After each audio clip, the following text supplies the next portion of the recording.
Hey everyone, welcome back to another quick tips video. So we're going to discuss how you can link two different notes using the Apple Notes app. The first thing you want to do is tap on Notes. You can open a brand new note or you can use an existing note. And if you want to link one note to another, all you need to do is just type the greater than sign twice and you will see a list of notes. I will select video ideas for the main channel and there's my link.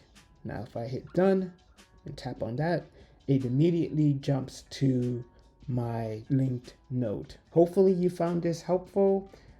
Apple Notes is really good if you know how to use it. As always, like, comment, consider subscribing, and I will see you in the next video. Take care.